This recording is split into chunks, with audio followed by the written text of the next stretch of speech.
Hey everyone. So welcome back to my channel. I've sorry for my putting my hand right there. Just trying to get a nice angle. Um, I wanted to make this video and kind of an add-on to a discussion that began yesterday on the Royce in the House channel, where Michael Nolan, and a few others got together to discuss the traveling Wilburys. And so I wanted to come on here to do like sort of like my sort of angle or take of how the whole thing began and everything. So let's start from the beginning, okay? So during the 80s, George Harrison wanted to really revitalize his career as a pop artist, you know.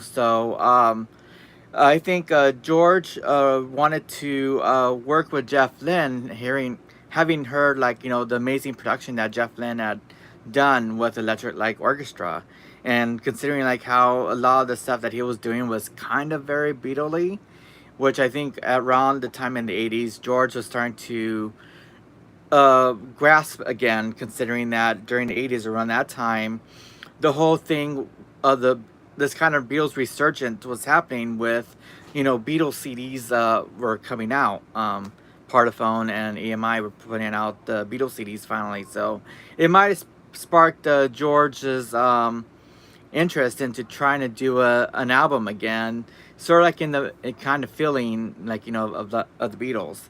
And so George sent a note with a friend of his, might have been Mo Austin from Warner Brother Records, who George had been friends with since forming Dark Horse back in 1975, and send him a note to Jeff Lynne saying like, hey, um, to Mo Austin to send a note to Jeff Lynne like, hey, I'd like to work with you. So um, Mo Austin delivered the note to Jeff Lynne, and then Jeff Lynne got a hold of George. From what I've heard, Jeff Lynne flew out to England to Fire Park, and they took like a nice boat ride, in the kind of lake that George has at at Fire Park at his place on Henley on Time, and they discussed making an album which would become Cloud Nine, and which became George's comeback album after the kind of fell success of Gong and Tripo. They were working with each other around that time, and they recorded sessions in England, but they also had sessions in LA. And this is where things start to get interesting, because around the time that they were in LA, still working on this album, a fire broke out in Tom Petty's home in LA.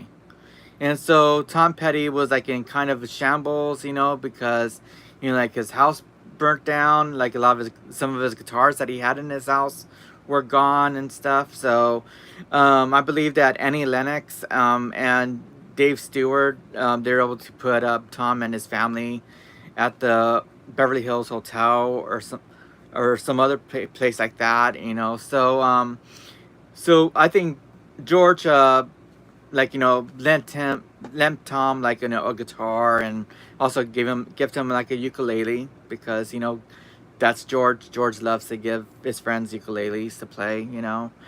Um, so um, a lot of that was happening, and I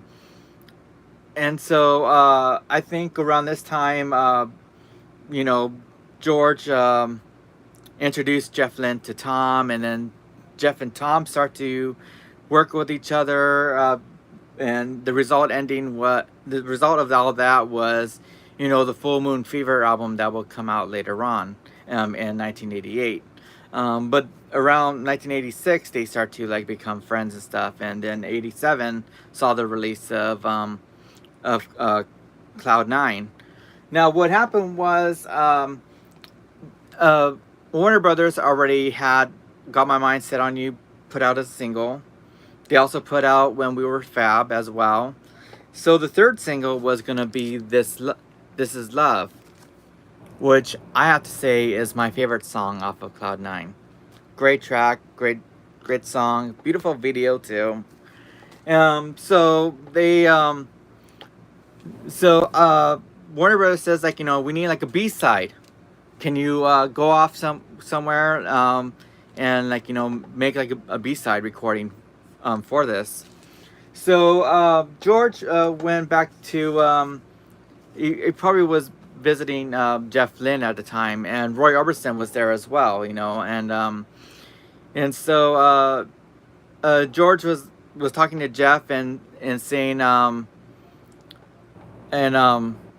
so George was talking to Jeff, hey Nick, to Jeff Lynne and Roy Orbison, saying like well, I'm gonna have to go into the studio and make up a tune and stuff. So he knew that Bob Dylan had a recording studio at his home, and so George didn't want to go into like a fancy studio to record it. He wanted to go like somewhere to where he knew like he could have like an ample amount of time to work on things without like So he knew that Bob Dylan had a studio, so he called up Bob Dylan, which to George was a shocker that Bob would answer, because there are times that like you call Bob Dylan, but he will never answer. It'll take ages for him to like call you back. But first ring, Bob Dylan pick up the phone, and Bob Dylan's like, yeah, definitely come on over. Like yeah, I'd love to see like Jeff and Roy. Bring them over. So so they called Jim Keltner, because they knew that Jim Keltner was like a drummer that they could always count on. So they told him like hey, head out to Bob Dylan's place. We're on our way over there. George went to visit Tom Petty, because Tom Petty had a guitar that George wanted to use. And so George then asked Tom like hey, we're heading out to Bob's place to record a song. Do you want to join us? So he said yeah. So they all went in a car, like Jeff, George, Roy, Tom, and then they went to Bob Dylan's place, met up with Jim Keltner there, and then they were in Bob's garage working on this new song, and they're trying to figure out like, well, what was the song called? And George was in the garage and he saw a box, a cardboard box, and it said "Fragile, Handle with Care." And so George says, we'll call it "Handle with Care." And they're like, yeah, great title. So the end result was that first song, "Handle with Care." And so after they finished the song, recorded the song, they're like, okay. And so George took the song to Warner Brothers, and they said like this song is actually really amazing. It's so amazing that we cannot put it out as a B-side to "This Is Love." The song is actually possibly better than "This Is Love." I still love "This Is Love." If I have to choose between "This Is Love" and "Hannah Will Care," I have to choose "This Is Love." It's such a beautiful song. There's something beautiful about it. And so the company said like you guys, you should just take the song back and then make a 9, which means like make 9 more songs and put out an album.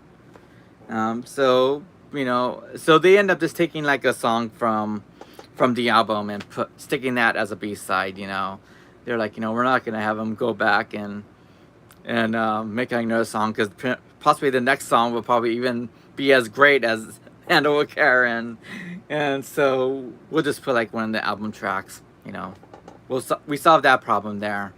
So George went back to the guys, and say like, hey, like, do you guys want to do a band together and make like a whole album based off the song that we did? And they all agreed, and so they all went. They all got together at Dave Stewart's studio this time. Hey Kemba. And so Dave Stewart was like, he was happy to lend them the studio. He wasn't around, but they're happy to lend George and Jeff, and the guys, his home, so they stayed at at Dave Stewart's house recording it. You know, like Jim Keltner came back, and and so they start to then work on the song, and but they only had like about 2 weeks to work on on this album, and the reason why is because Bob was due to go on tour in about 2 or 3 weeks, and so they only had such a little amount of time with Bob. So they're like, okay, um, so they worked really really fast, in a way, and but it was a great thing for them to work on because because they all liked each other. They're all be, they all became friends. They all became brothers throughout this whole project. Even be um, that which is why they became the Traveling Wilburys, and they take on these names um, with help from Michael Palin from Monty Python. They helped them out with the names and stuff.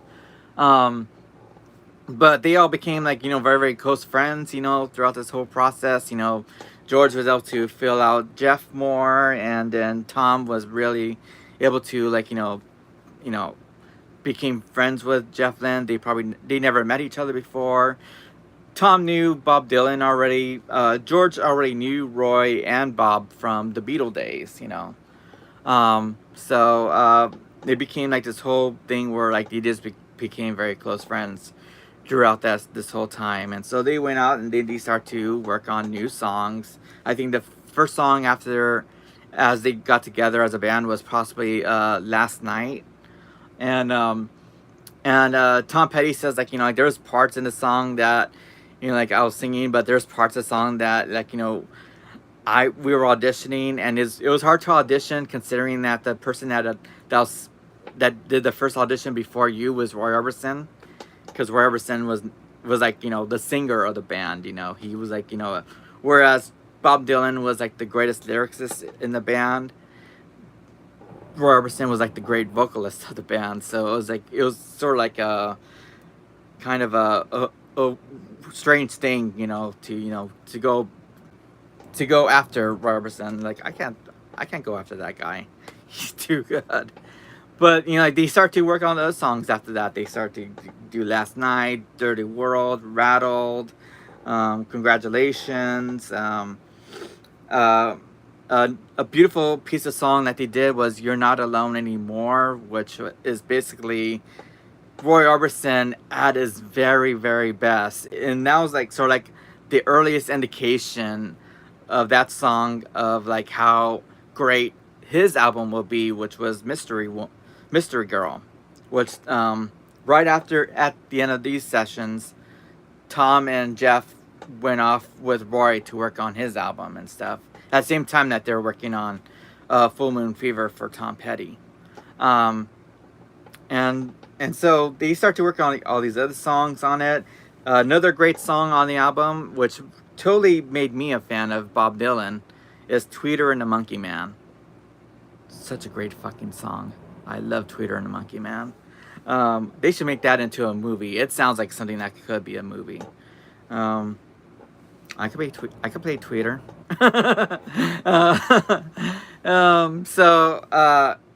So then the time came that Bob Dylan went off to tour. He went to tour. So therefore the sessions have ended.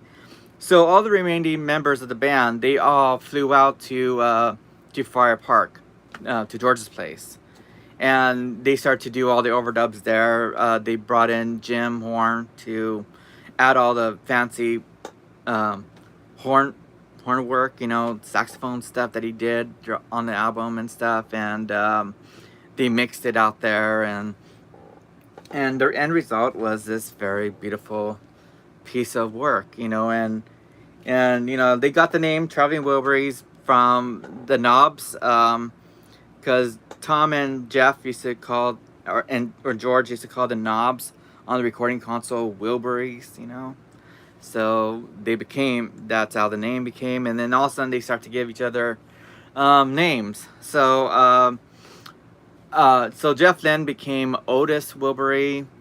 George was Nelson.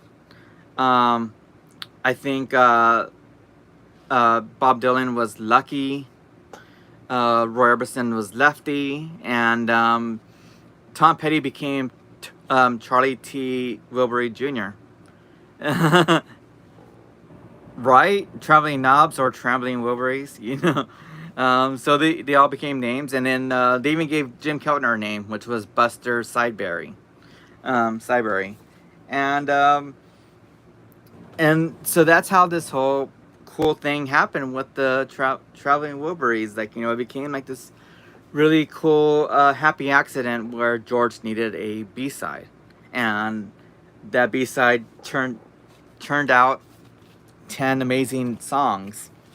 Handle with Care, Dirty World, Rattled, Last Night, Not Alone Anymore, Congratulations, Heading for the Light, which is a beautiful song too. I think that's like George's shining moment in the album, Heading for the Light.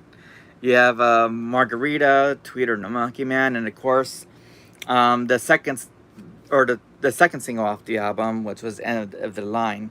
They were trying to put out Last Night as a third single, but I think that was only put out as a promo.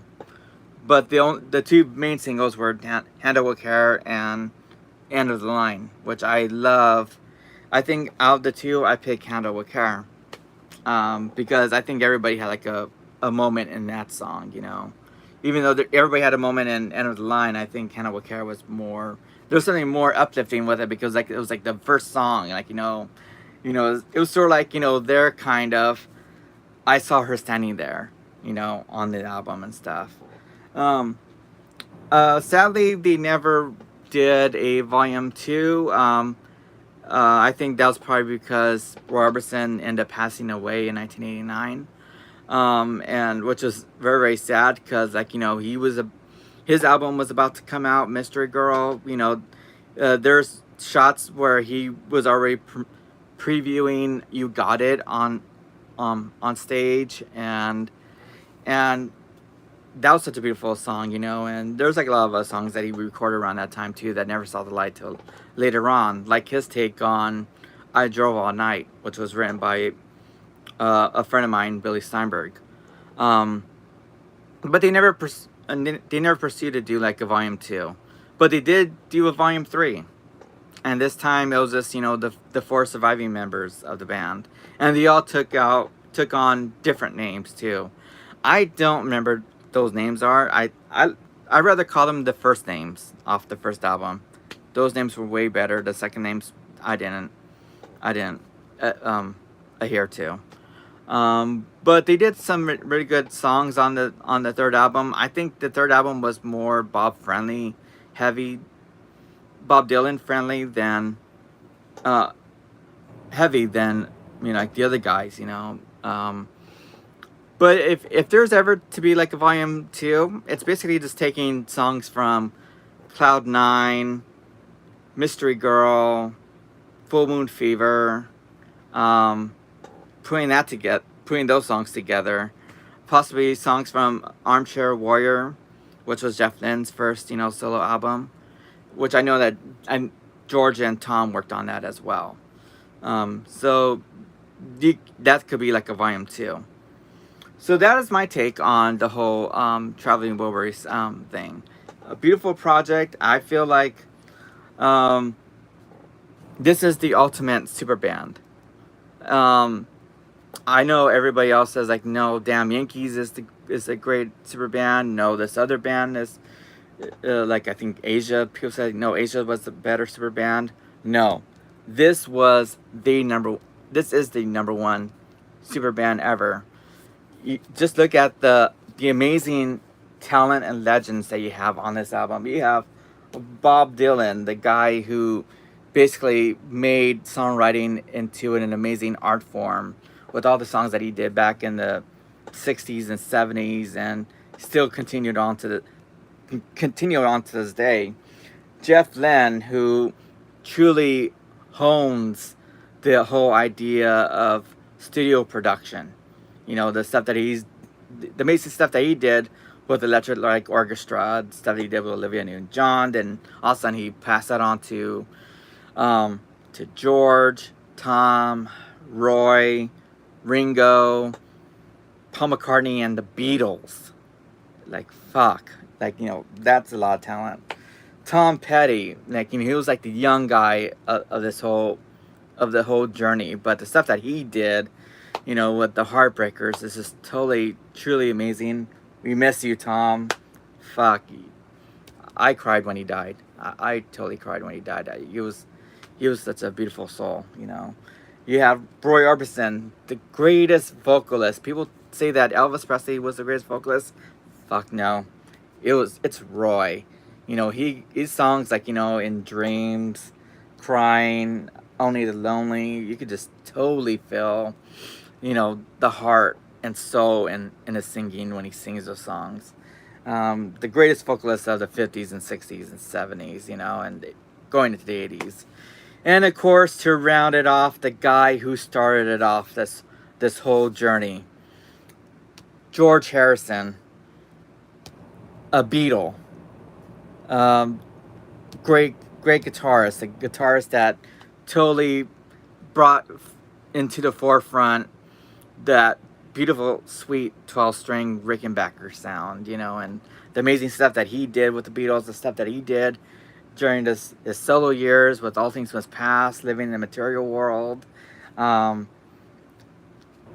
Totally phenomenal. You're never going to get like another kind of group of guys like this ever, and even after this, you're never going to get like this kind of group of amazing talent, and it's also not to forget Jim Keltner too. Amazing studio drummer, started off as like a member of the Wrecking Crew. He ended up playing drums for all 4 Beatles, starting off with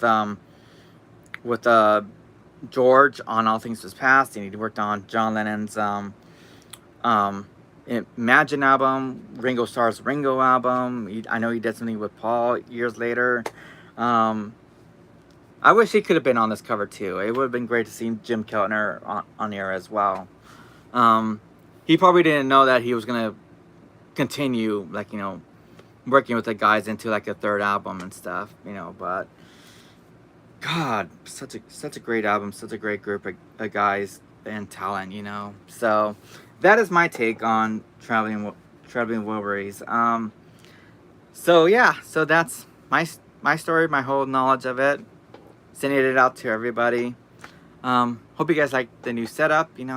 I think if I'm gonna do like videos in the future, this is gonna be like my setup. You can see my records finally. So thanks so much, everybody. Have a great rest of your evening. And if you don't have this album, get it. It's so needed in your collection. I have 2 copies of it. So yeah, that's how much I love it. So thanks so much, everybody, for joining me. Kimba, Nick, William, everybody else that I probably skipped forward. If I forgot you, I'm so sorry. Just want to say, just want to acknowledge everybody, So have a great night, everybody. And you're loved. And how do I end this? Oh, there it is. Bye.